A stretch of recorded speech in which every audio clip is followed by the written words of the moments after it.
Hello everyone and welcome to the first ever TFC Podcast on the channel. I'm so excited to announce that our first ever guest is none other than Blue Van Man himself. And yeah, just quickly before we get into this, I just want to let you all know that there will be a cut in this video about, I'd say, 30 something minutes in, just because when we were recording this, the laptop that I was using to record this on actually ran out of storage, so we had to re-record. We had to record the last part again, basically. So yeah, just letting you all know that that is the reason why. And yeah, without any further ado, let's get straight into the podcast.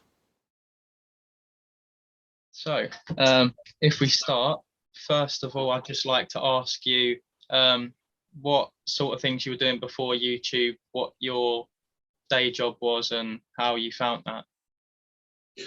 My normal. I've got a normal life like anybody else.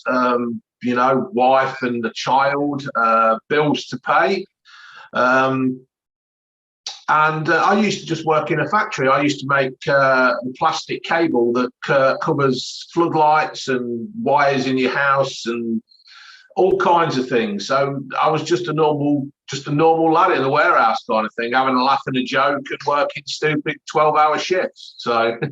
And that sort of job, did you particularly enjoy it, or was it something that you sort of stumbled into that you didn't sort of plan to happen? I used to work with my father, fitting double glazing, and then I'll pack that in, and then I went looking for a warehouse job. I don't know why, I just got attracted into a warehouse job. It was just, I needed a job at the time, and anyway, I quite enjoyed it. And then I went for a job at the place where I was working, and it was only a warehouse job, but I filled an aptitude testing, and the girl said, really, she said, you're too good for the warehouse, you ought to go and try and get a job in the factory. So I started making the plastic, and I did actually like the job. I did really enjoy, not that I enjoyed getting up for work, but I enjoyed my job, which is half the battle. So yeah, I made plastic and I enjoyed it. That's it, really. Yeah, that was the most important thing about work. Definitely making sure that you like what you're doing to get up in the morning. Nothing worse than hating your job. Yeah, because you take it home with you, don't you? It's hard work. I know there's a lot of people out there who don't enjoy the job, and it's soul destroying sometimes. So. Yeah, and I think as well in terms of finding like my next stage of my life, I feel like that's something that I need to get spot on. Otherwise, I might sort of fall into that trap a little bit of finding the wrong. Yeah, I found making plastic and running a plant and stuff by accident. If you'd have said to me like 20 years ago, I'm making plastic and working in a factory doing that, I'd have said, no chance, there's no way will I be doing that. But I found it, I enjoyed it, the wages were good, the wages were tremendous. So that always helps. And, I just enjoyed it. So you never know how life is going to go. I think sometimes people plan things too much and it goes wrong. When they get the job they want, it's not the job they want. It's that kind of thing. So then moving forward to the start of your YouTube career, what in particular made you decide to pick up the camera for the first time? And did you have any inspiration on YouTube that sort of gave you the go ahead or the green light, if you like?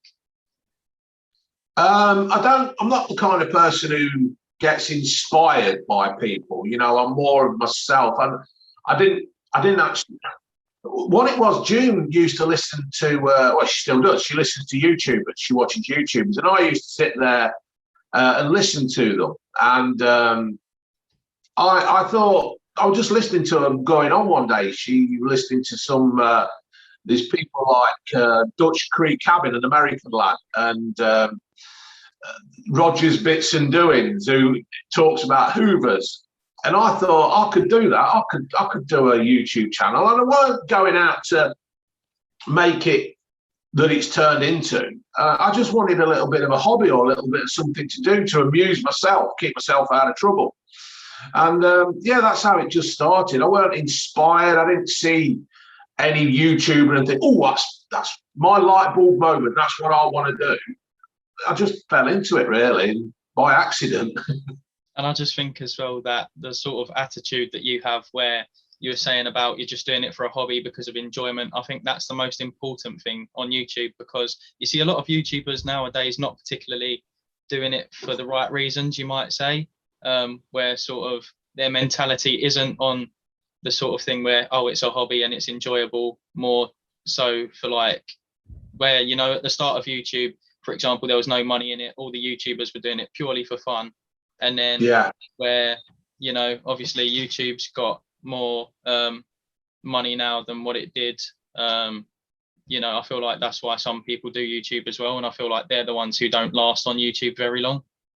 Yeah, I mean, look, my attitude is that if I've got 135,000 subscribers, I'll still look at it as though I've only got 5,000.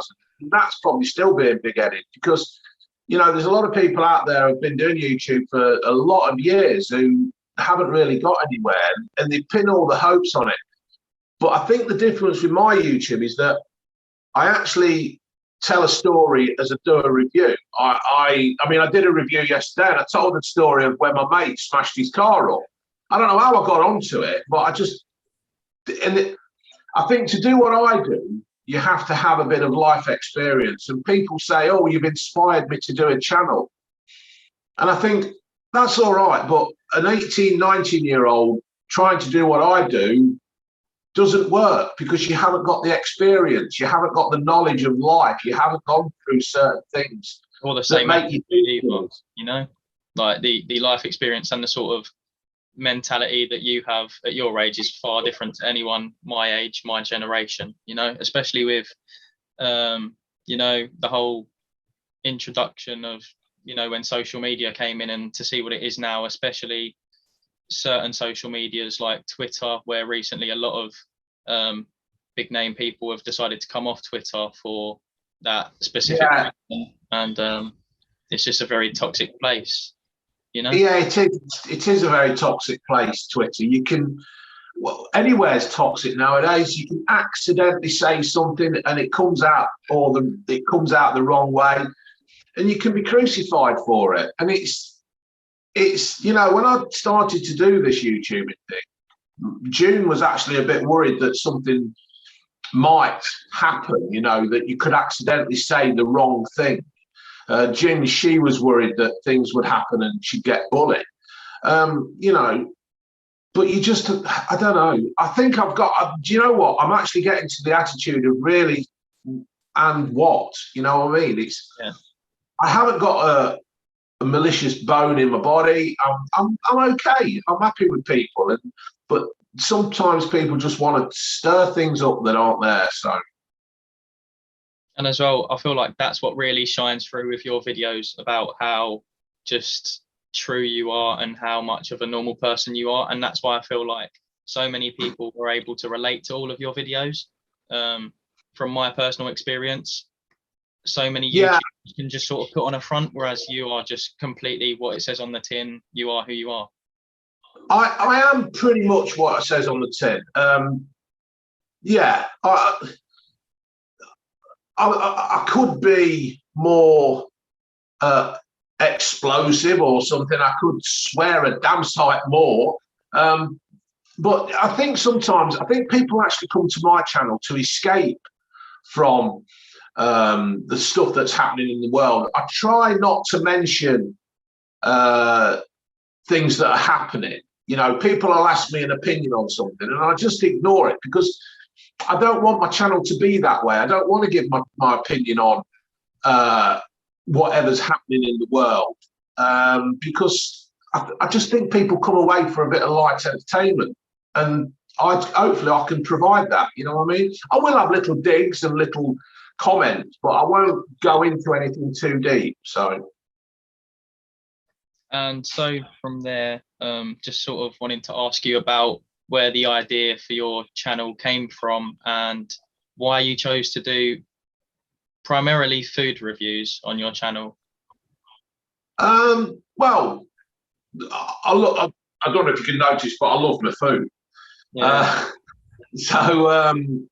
I mean, my first review was actually Harry's Razors. You know, I never had no intention of it being a food review. In fact, you know, people do call me a food reviewer, but I call myself a reviewer of life,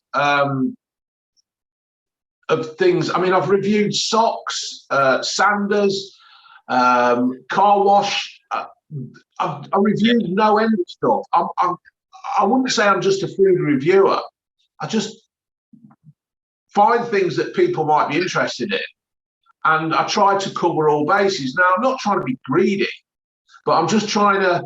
Some people might not like my food reviews, but they might like my beer reviews. Some people might not like that, but they might. I mean, I reviewed trainers once, you know, so I just try to do a little bit for everybody. That's all. So, yeah, there's no reason or rhyme to my channel.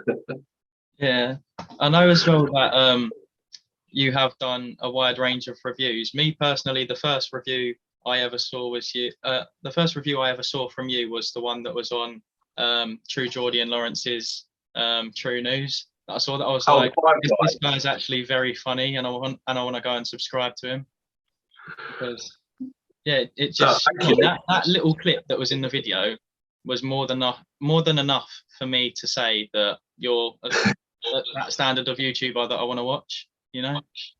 Yeah, I think sometimes people overcomplicate things by doing these fancy edits and music and titles, and I would like to have a title or some music on certain videos, but I think you don't need it. I think sometimes people just want to sit down, watch some fat bloke eat a burger and start off with right, folks. I don't think you need a minute of music. You don't need a minute of titles. And if I wanted that, I'd go and watch a Spielberg film. I think people just want to keep it simple. That's the trouble with life. You know, that's the trouble with people. Life is simple, but it gets complicated by fucking idiots. And don't complicate things. Just keep it simple. Yeah, I feel like that's something as well that could be people's downfalls, just not taking it the simple way, which would be the most effective, them trying to think too much, and as a result sometimes going further away from where they're wanting to be. So yeah, you're right. I'll be honest, I don't think, to be fair, I don't think that much. I just do. If I think of, obviously I've got to think to do, but yeah, I'll think of something. I'll think, right. Yeah. So just do it. Don't mess about. And as well, talking about True Geordie and Lawrence, I'm sure you've had many people ask you many questions about this already, but I just wanted to know. Sorry if it's getting a bit boring. Keep answering the same question, but how were you feeling when you first saw that your channel was discovered by True Geordie and Lawrence? First, sorry, that's all right. 2,500 subs at the time, I think, and now sitting at about 135,000. So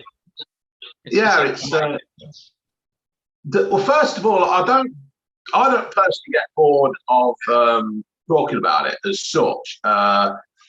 It's something that's happened, and when I talk about it, it's almost like a nod of the hat, the tip of the hat to Brian and Lawrence and Elliot for spotting me. So it's like I'm saying thank you again to them. I think Brian gets fed up with it because he mentioned it on he did the kickoff once, and he went, "Dave, stop doing so many podcasts," he said, and all that kind of thing. But no, I never expected it. I never asked for it. It's just one of those things. I went to bed, and like I said, I was getting the messages coming through saying you're on True News. I'm going, what the bloody hell's True News? What's that? Anyway, looked, and there I am, some fat bloke eating a burger at the end. And then they did me again the following week, and my subs were just going up and up and up and up. And that's about it, really. It's I wasn't shocked. I weren't overawed by it or anything like that. It just happened. And I think when you're my age, you take it in, you take it all in. I mean, don't get me wrong, if somebody had been 20, 25 and Brian had given them a shout out, they'd be running around the house and everything, wouldn't they? And thinking the life perfect. But I think it's because I kept on giving consistent videos out, and I think that's what attracted them to me. So yeah, it's all good. Yeah, and as well, I think from where I'm sort of sitting, I can see that, like on a lot of YouTube videos, you get the good comments. On yours, you get good comments, but I don't really see too many negative ones on yours, and that's something that I find to be quite rare with YouTube, in a way. Yeah, I do get them. Don't worry. I mean, I do get the odd ones. I've actually managed. People have had a go at me. And then I've actually commented back, and Elliot's like kind of said, don't engage with them because it's what they want. But I've always been an argumentative bugger. I don't, if somebody wants to have a go, I want to know why they're having a go. And then, so I will actually engage in a conversation with them on the messages. And I have actually won quite a few people over. People have actually slated me and had a go at me. And then they've not come to my way of thinking, but they've actually listened to what I've had to say, and they can see it from my point of view. So I have had the few bad comments. People have wished harm on me and all that. No, if that's what makes them tick, that's what makes them tick. If they're having a go at me, they're not upsetting anybody else. I'm 52. I'm not really bothered if people think bad things of me. What's going to happen will happen, no matter what they say, whatever they think. I had one once where somebody wished I hope you die of cancer. And I just came back with the comment of, if you're going to troll me, at least put some effort into it, because wishing I get cancer is a lazy way of trolling me. Yeah. It doesn't offend me. My mum died of cancer. It's no stranger to me. I don't know whether they thought I was going to sit in the corner eating my own shit, rocking, you know what I mean? Because they'd said that. That doesn't bother me. So I don't know. But no, I have had bad comments, but like you say, I do get mainly nice comments. So yeah. I feel like as well, in terms of certain bad comments that YouTube channels typically tend to get, I still feel like majority of them are actually supporters of the channel, but for some reason do it for some sort of other motive, whether it be to get noticed or because they're unhappy about some particular thing. I don't particularly know why someone would leave a video, but I mean, opinion. Yeah, I know what you mean. Yeah, I mean, perhaps they are trying to get noticed. Perhaps they're just jealous. Perhaps they're just envious. Or perhaps they're just a little shit who wants a slap. But I don't know. That's the way it is, isn't it? So, yeah, fair. They don't bother me. I don't know if they are. I mean, I have blocked a few. They have got on me notes in the end because they're not really gaining anything and they're not bringing anything to the channel. There's a few out there who seem to think they know me. You'll talk to a couple and then they seem to think you're your best mate. And it's quite sad, really, that people are actually in that situation where they think they know you and they can comment on you. But there you go. So, thank you. And as well, sort of leading on to my next question from that, which I think you've already covered slightly, about the blow up of your YouTube channel. How did you sort of find managing that and coping with that, with how many new eyes you had on your channel? Well, I cope with it because I cope with it. I'm never worried about anything as such. Obviously, when my mum was bad, you worry about that. But there's a lot of things not in your hands. There's no point in whittling and worrying about them. You just get on with life. I will say that Elliot sent me a message, and for some reason, Elliot could see what was going to happen to the channel. He's got some kind of sixth sense where he knows what's happening. And he says, if you want to, I'll look after you, because I was basically, anybody who got in touch, anybody who called, I was trying to help or try and do. And he says, look, Dave, I can see people going to take advantage of you. And I says, yeah, that's great. Elliot sent me a camera. He sent me a Canon camera to use because I was just using my phone. He's guided me on what things to do. He sorted the Jamie Vardy thing out and all that. You probably want to talk about that in a bit. But Elliot's been brilliant. And I think if it weren't for Elliot, I would have ended up in a lot of trouble sometimes because he does actually guide me. But I will say one thing about Brian, Elliot and Lawrence, right? I'm just a normal run-of-the-mill lad, right? And all of a sudden, sometimes on the people on the street, they do become, I'm not considering myself famous, right? I'm not famous. But people do find a bit of fame or they find a bit of recognition and they do get thrust in the public eye. And just looking on the Caroline Flack thing, when she was in trouble, there was nobody there really to help her. There was nobody. They just dropped her. They just dropped her. And Brian, Lawrence, and Elliot have always been there from the when they first put me on YouTube, right? From when Elliot got in touch with me, they've always been there. They've not just dropped me. They've not just used me, chewed me up, spat me out, got what they can out of me. They're there. Brian texts me now and again. I text Brian if I need some advice. Elliot's always there. Elliot's there. Lawrence is there. People like Jack Mate, they're there. Robbie Knox, they're all there.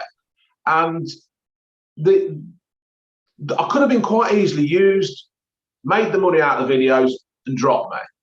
And if they had done, I would have been happy with that. That's no worries. But they haven't. They've kept in touch. And that's one thing I'm really grateful for, is that they do keep in touch with me. They've not just dropped me. Because I would have thought some people, like myself, would have got all excited about it, and then it's gone. But they've stayed there in touch. When I had COVID, Brian sent me a message straight away, asking how I was. And then Lawrence did, then Jack Mate did, and Robert. Mark Goldbridge. I've never even met the bloke, and he sent me a message wishing me well. So it's funny, yeah. So, and I suppose that sort of shows what sort of circle of people you have close to you in the YouTube community, and I feel like that sort of shows the character of them, that they're all good people that you sort of associate yourself with. Yeah, I mean, even Rory, me and Rory chat. Hugh is here. I know Hugh and Brian have gone different ways, but Hugh talks to me. He'll drop me a little note on stuff now and again, and it's great, and it is a little family thing. But even they're up there. Then we've got the people like Chris the Butcher and Scott and Wanda. We all, and then we've got the Hartigans, and we just chat amongst ourselves, and it's a nice little community that's happening. Oh, sorry, I just lost my list there. All right, mate, no worries. Yeah, there we go. So from when I first saw you on True News with Lawrence and True Geordie, it looked like you were sort of starting to form your identity as a YouTuber. I could be wrong, but that's where I sort of came in from. But in terms of how your channel started to progress, I started to see sort of trademark slogans or catchphrases or little gold nuggets in the videos that I typically see from you, like starting your videos with right folks, and then just saying little phrases when you're doing food reviews, like let's tuck in, just simple things like that. Are you aware of that, and was that something that was intentionally done, or was it something that you just sort of did accidentally, people liked it and you sort of kept it? I never intended to have a catchphrase. I never really wanted a catchphrase. But I found myself saying, right, folks. Brian picked up on it, and it seemed to have stuck. Obviously, there's the lovely thing as well. Junie, baby, I didn't mean that to happen. I didn't want it, because it's, how can I say this without being big-headed again? It's almost gone Peter Kay-ish with his garlic bread. You know what I mean? And don't get me wrong, I am not comparing myself to Peter Kay. and stuff like that. But I've actually walked down the street and somebody has actually like shouted, "Let's tuck in," or "Right, folks," and like, who's done that? You know what I mean? You'll happily wear it on a t-shirt. I think it's safe to say, just wearing a t-shirt of "Let's tuck in" or "Right, folks," you know. I know what you mean. Yeah, but no, I never meant it. I never meant to have a catchphrase or slogans. They've just appeared, and I think they'll still be around. I'll probably think of some more new ones as well. So you never know. Yeah, and as well as that, with the rise of you from YouTube, sort of establishing your identity, at which point was it roughly that you stopped your job to be a full-time YouTuber, if you like? When I first went on the kickoff, I was actually earning the money on you because what happened was I used to work 12-hour days and 12-hour nights. It'd be like a Monday, Tuesday day, Wednesday, Thursday off, Friday, Saturday, Sunday days, and then Monday, Tuesday off, Wednesday, Thursday. And that'd be on the fortnight cycle of days and nights. And it was basically killing me because 12-hour days and 12-hour nights, it's not 12 hours, is it? Because you're spending half hour to get to work, half hour to get back. And it's just wrong. It's just so wrong. And anyway, I started the YouTube and Brian recognised me. I got put out there. And just as I went on the kickoff, before I went on the kickoff, we made the decision that I was earning enough on YouTube that I could take the hit off the 12-hour shifts. I could go on to a day shift of 12 hours and a shorter working weekend. And we'd still be okay.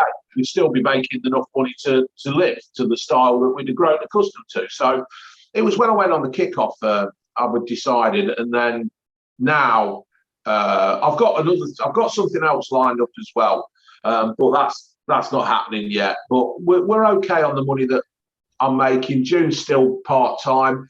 I've got no mortgage. The van and the car's paid for. We're all right. We've worked hard to get into this situation.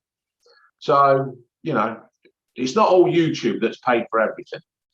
Oh, yeah, I know. No, sorry, I didn't mean for that to be no. I know you lot, but people out there might think it is. That's all. So, yeah. And as well, I thought with that, you know, as you said earlier about Elliot helping, Elliot and everyone just around the kickoff, helping you with your channel. How did you find being helped sort of I'd put it like making your channel go from one level to the next level without being sort of disrespectful to where you first started? Like, no, there's no disrespect, mate. I'd rather you say how you see it, and you're probably right. It's, I mean, I went on Jack Mates, and Jack Mates says your channels are like, how would you describe it? He says, because I'd describe it as a little bit shit. Yeah, and he's right. Yeah, he's right. It is. I don't know whether my channel's improved or gone up a notch or not. I think the only thing I can say out of my channel is that from my first Harry Razors, I've grown in confidence. It's like everything in life, isn't it? You do things and you grow in confidence.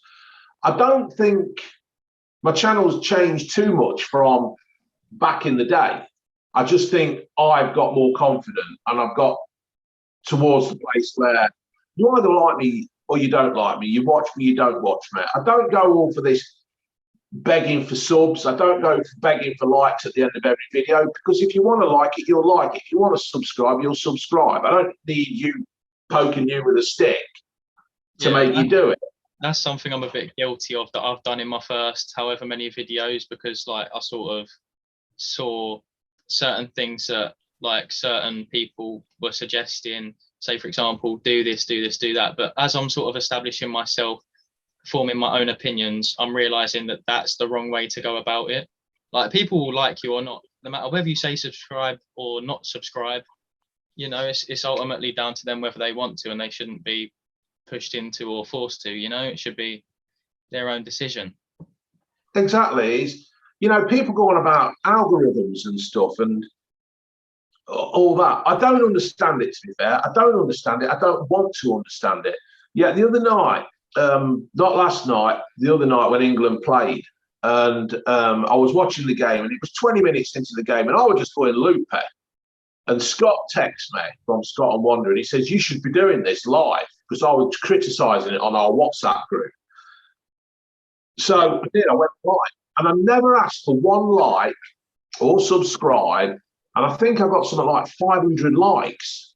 Now, if I didn't ask for likes, that's, I still think 500 is good. I don't know how many I would have got if I'd have asked for likes, but I just don't think, in this day and age, people are being told what to do and what to think and too much.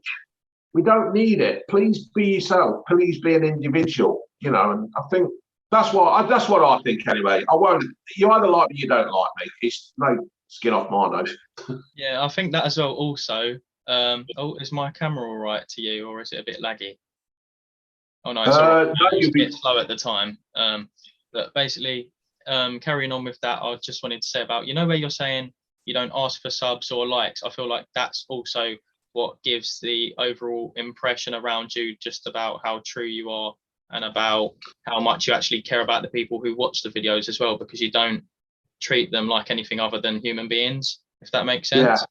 Yeah, that makes sense. I mean, I've got my Blue Band Man 2.0, and I go on there and I keep thinking, should I promote it more? Should I promote it more? I don't know, but that's really only for Leicester City fans. But there is also another reason why I don't do like and subscribe. I can't remember. I can't remember to put it in at the end of the video. Yeah. But no, I just don't. I just can't see the point in it. People are going to like you or not. People don't watch Corrie, do they? And they come out you don't get like some, I don't know who's in Corrie nowadays. You don't get Ken Barlow coming out saying, if you like this episode of Corrie, can you like it? No. Yeah, that'd be ridiculous. Yeah. Yeah, it's pathetic. So, and it's a bit harsh really, because Brian and all them, they still all say like, subscribe, and I don't. Yeah. I think it's also down to personal preference as well, really. But yeah, it is one of those things. And as you mentioned earlier about the opportunity that you got to hand the Player of the Month award to Jamie Vardy, how did that come about? And just, I can assume that you would have been absolutely ecstatic when you got that opportunity. Well, I'll just say, right, that there's bigger and better Leicester fans out there than me. Back in the 80s, I used to follow Leicester City all over the place, right? When we moved to the new ground, me and my dad used to go down, but then I got my debts. So you have to knock things on the head, don't you? So I'm not watching Leicester on the head. And apart from that, it's a bloody fortune to go down there, isn't it? It's a fortune to go and watch football. So anyway, but I'm still a Leicester fan. And anyway, then when we had Ginge, we watched the World Cup, and she really got into football. So I started to go. I got tickets, and we started to go down again, me and Ginge, and I loved it. I loved the smell of football, the atmosphere, and I loved the away fans driving by on the bus, banging the windows, trying to scare you, and the smell of the hot dogs and the hustle and the bustle and queuing for the bog at half time. I just love it all. So we started to go down. So then I started doing it for Fox's sake. And EA Sports, the bloke who sorts it out has got a friend who says he was trying to find a Leicester fan to give the trophy to Jamie Vardy. They were looking at the Jamie Vardy lookalike, Lee Chappers, and but I don't know if you know, his agent screwed him over or something like that, and Vardy wasn't prepared to meet him. So anyway, this bloke's going, I'm looking for somebody, I can't find this bloke. His mate says, have you seen Blue Band Man? He's going, Blue? No, not seen Blue. He does it for Fox's sake. Obviously, it's a play on words with for Fox's sake. Anyway, got in touch with me, but it had gone to my spam. Elliot found it by accident in his spam on the Monday, and he says, do you want to present the trophy to Jamie Vardy? That was a stupid question. So obviously went down to the training ground, not the new one, unfortunately, the old one, and met Jamie Vardy and given him his trophy. So, yeah, it nearly didn't happen, but thankfully Elliot's seen it. Yeah, that would have been really, really gutting, I'm sure, if you wouldn't have found that. Yeah. It's just one of those things that, yeah, it was very lucky you saw it when you did. Yeah, I watched your video on that as well when you did that outside the training ground, and then you went in, and I saw how big of a moment it was for you as well. Like, you know, I think I remember you saying something like at the time, you were saying you're not, what was the word? I think you said you're not a legend or something like that. But you were saying someone like, no, I know, as in like you saying everyone calls you, certain people call you a legend, but you were explaining to the people watching the video that you're not a legend, but Jamie Vardy to you is a legend. And I thought that was a really good insight into how you see him and just how you would have been feeling when you was doing that. Yeah, I think people throw the word legend around too liberally now. And that it's, you know, it's not on. But for what Jamie Vardy's done to the club, from where he came from, and then to like lift the Premier League trophy, play for England, get used and abused by England, in my theory, they just didn't play to his strengths. Yeah, that's a legend. That's a proper legend, and he's such a down to earth kind of bloke as well. He's fine. You know, he's great.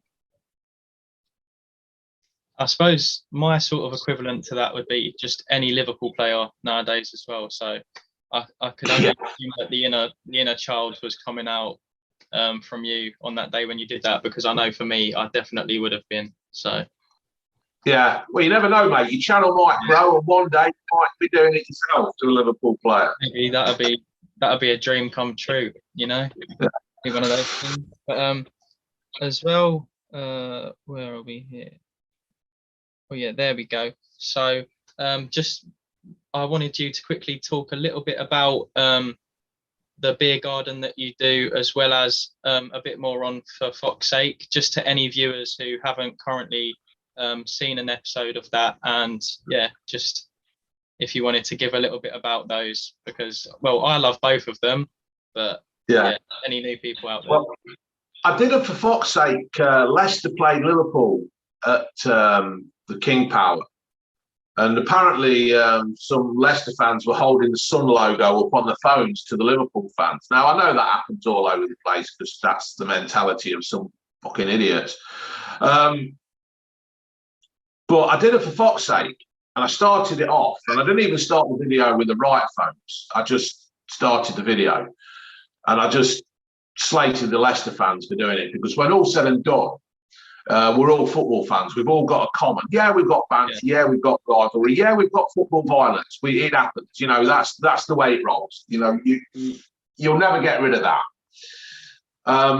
But anyway, I basically slated these Leicester fans for doing it, and I would still slate them now, because it's just ridiculous. You know, people died. They'd gone out for a game of football and they didn't come back. Yeah. And once I went to watch Leicester play West Ham, and me and my mate were in Pen 3 in Leicester, and the West Ham fans came and stormed the Pen 3 area, and we were coming down at the end of the game, and we got stuck in the middle of it, and it was a little bit.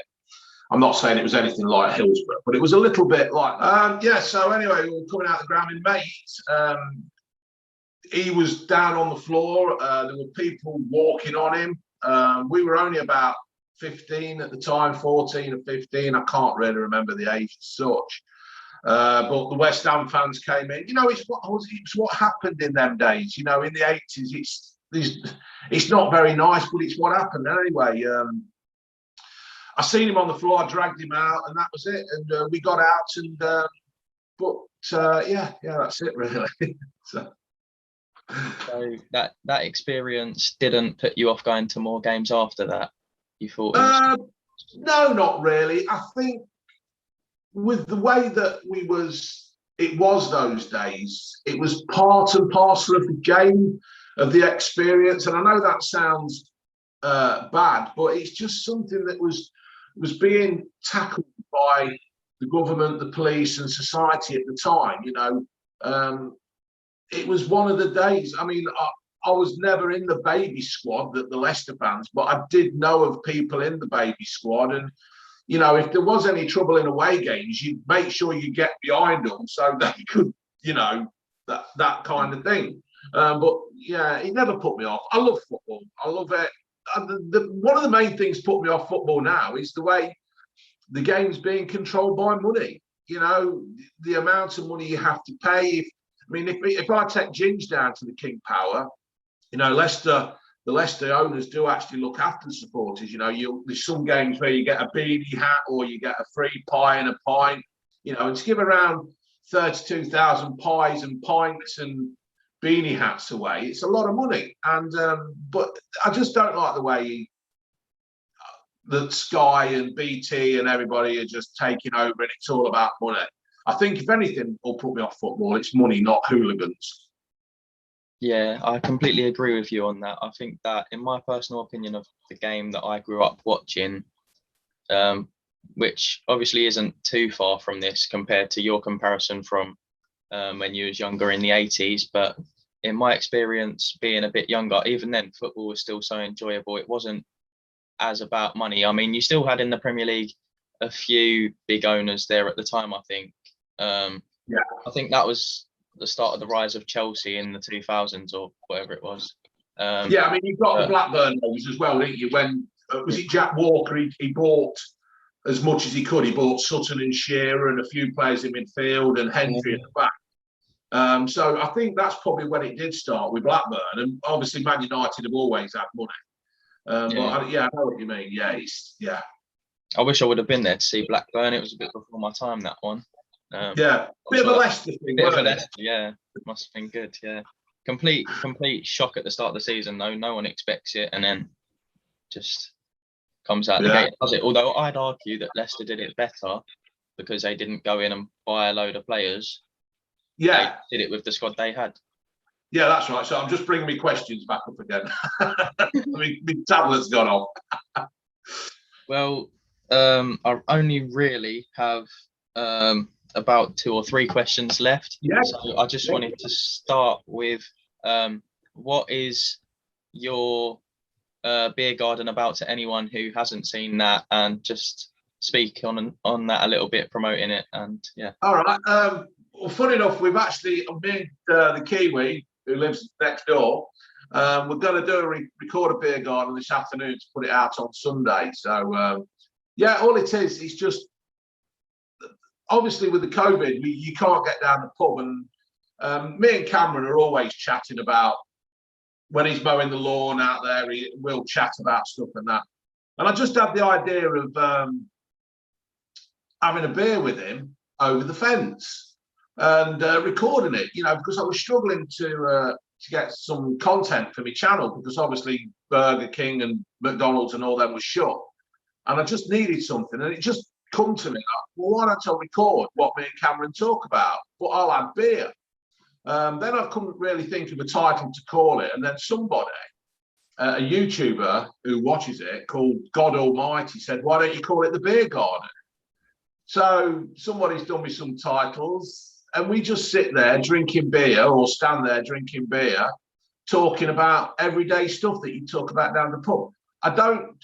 We don't talk about, you know, the major things that are happening, because people have too many different opinions on them.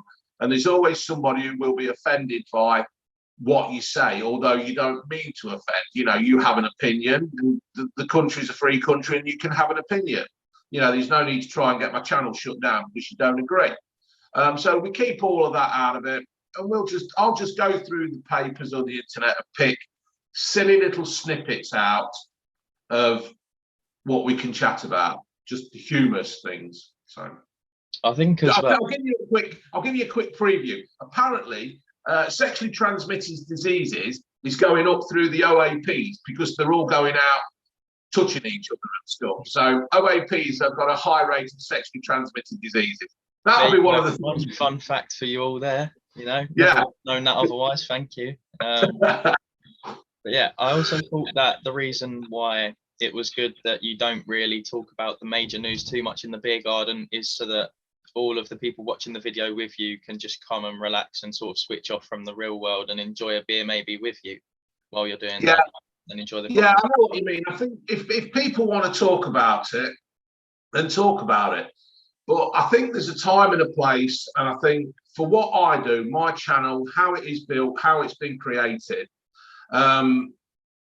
you know, you don't want to hear about Meghan Markle and Harry. There's enough of that out in there already. You don't want to hear about Boris Johnson having an affair on his sofa. You know, I'm not particularly bothered about them anyway. They don't concern me. They're not in my life. What? It doesn't matter. So, and I think that's what a lot of people do. People come to the beer garden to get away from it. And if I can do an hour, 45 minutes or 90 minutes of that and people enjoy it, then fair enough. And apart from that, the beer's free because Beer Orc's sending it me. So I was interested in buying some of them myself. I was tempted to get some at some point. I tell you, it is good. I'm not promoting it as such here, but it's ideal to get. It's all right. You can. It's all right. I'll have all of your socials on the screen underneath us as well. So. Right. Yeah, fair enough then. But you know, to get your beers delivered to your door and get a mixed crate so you can try different ones, it's a bit like a pick and mix. And obviously, if you use the code BVM10, you get 10% off. It's good. It's ideal. And I mean, all these promotion thing, I've actually thought of it myself where, you know, if you've got a granddad who lives in Carlisle, but you're living in Norwich, you know, you can send him some beers and it gets delivered and it's a nice little treat for him. So there you go. Yeah, I think that's a very good thing that you're doing, sort of branching out and sort of giving something back to the people who watch your videos. Obviously, they still have to pay for it, don't get me wrong, but like a little incentive with a little discount so it's not full price. Yeah, and apparently Beer Orc are well happy with how it's gone. You know, apparently the BBM10 thing is doing really well for them. So, you know, I think what it is, it's actually created a different clientele for them, because I would suppose normally it's people who just drink beer and, you know, just your beer channels, YouTube beer channels, where me, I'm completely different to beer channels, and I think they've realised they could tap into a bit of a market. So I'm glad it's doing well for me. So all I can say to that is keep it up. You know, I'm sure it's not easy to do, but it ain't easy to do. But there's some things in life that I just do, and it just rolls off the tongue. So, and on, sorry for stuttering there. Continuing with that. If I asked you where you would like to be on YouTube in 5 years' time, with your channel progression, and if there are any new bits of content that you're looking to branch out to on your channel, what would you say? I'm not setting targets. I never set a target. The only target I ever set in YouTubing was to earn enough money to buy the kid a MacBook. That was the only target I ever had. Obviously, when I was getting close to the 100,000, I wanted to hit that. But I don't hit targets as long as I'm still just making enough money to, you know, not have to go to work. You know, one day it might go wrong and I might have to go back to work. I doubt it. And that's not being big-headed. That's just being confident. If you start to doubt yourself, that's when it starts to go wrong. So in 5 years' time, I'm not particularly aiming for anything, just to be happy doing this. New content, we are actually looking to buy a caravan. So we're going to hitch the caravan up to the back of the Transit, and we are actually going to go and do a bit of traveling. Nothing major. We're just going to record, as say, I don't know, we might go to Norwich, find a campsite, and I'll review a chip shop in Norwich. We're just going to want to see the country, meet people. You know, I'll put a tweet out saying, look, I'm at such and such. If anybody's interested, you can meet me. If nobody turns up, I am not too worried, because, you know, people can't meet. I'm not a star anyway. Some people do want to meet me, but I'm not fussed. But no, that's it. And I've also got some, hopefully when this COVID thing's sorted, I've got some podcasts lined up with Steve. I've got a few things lined up with my mate called Chris. And yeah, we're just going to go for it. I'm just going to keep doing what I do, to be fair. So sounds like some great ideas you've got there. Can't wait to see them. In terms of names for those series, have you got any names for it yet? Or No. Until I get the caravan, I haven't got a name for that. I'm more of a person who will just, it's there. I don't want to think about things. I don't plan them out too much. I do plan them out, but I don't go too deep. I've got ideas. I've got a book. I write things down. I make notes on my tablet, and they're all there. But things just happen, and that's it. So yeah, I don't know why. When I was listening to that, automatically in my head, I thought something like Blue Van Man's Road Trip or something like that. yeah. What I do is, I'm going to be doing something with my mate Chris. We've done a couple of things, me and Chris. We reviewed a few things around his house. We've reviewed some food and that. And Chris is a bodybuilder. Well, anyway, we do think the same kind of way. And me and Chris have got things lined up. And I don't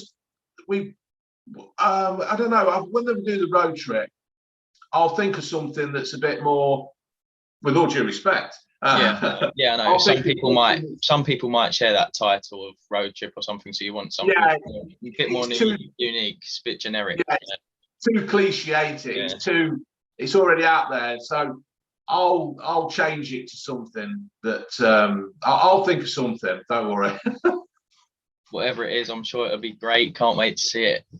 Yeah, we've got plans, and we've just got to wait a couple of months, obviously, to get all this COVID thing sorted, because I'm not going to go buy a caravan and then Boris say, whoa, calm down, nobody's going anywhere, because I'm not doing that. Until things are lifted properly, then we will see. We will have some fun. So, and hopefully that'll be very soon, with how cases look like they're going down. So hopefully we'll get to see that sometime in the near future.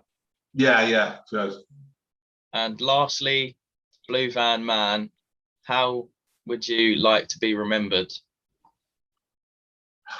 Like on YouTube, or just a general sense? I'm not perfect by any means. I'm not the, people say, oh, BBM for Prime Minister and BBM for this and that. I don't know really. I just as a Dave. Just remember me as Dave. I'm not out to make Dave changes the world. Dave does this, or just. I think from when I started this, I've not. People say, "Oh, you've changed. You've sold out." I've not changed. I've not sold out. Like I said earlier on, I've become more confident. But for somebody to have the opportunity to do what I'm doing now, if they wouldn't take it, they would be an absolute knob, right? I'm taking the chance, and I'm going to do it, and I'll make it work. So if people just want to remember me, say, yeah, Dave had a go and did his best, and that's it. I don't want anything else, and that's it. Dave had a go. Dave did his best. I think that's exactly how I personally think of you. Like when I think of you as a YouTuber, Yeah. Like Dave is one of us. Dave is one of the lads, is what I think of myself. Very relatable in so many different ways. Like in many ways, with no disrespect, I see an older me on the screen when I watch you. What, sitting there shouting at the telly? Yeah, watching England. Because I did, I think it was England San Marino's live stream for that, and then obviously got the new webcam. Tried doing it for the other two games, and it didn't work. So then I ended up watching your live streams, and I'm happy I did. So I think when I don't know. I think I'm just organic, ain't I? In theory, I'm like your dad. Whoever's dad it is, there's about 90% of people out there whose dads who do exactly the same as me, and they embarrass them, and I don't care. It's it's one of those things where I think you and my dad would get on because you're of a similar age. So yeah, I'll get on with anybody. I can talk to anybody. I can go into a shop, and one of the things about me is that when I go into a shop or I go into a pub or I meet anybody, I just see a person, right? I don't see what they're dressed in. I don't see the skin colour or anything like that. I'll just see the person. Now, if you piss me off, then that's the way it goes. And I won't talk to you, or, I won't like you. And it doesn't matter what you are. That's the way it is. But I will talk to anybody.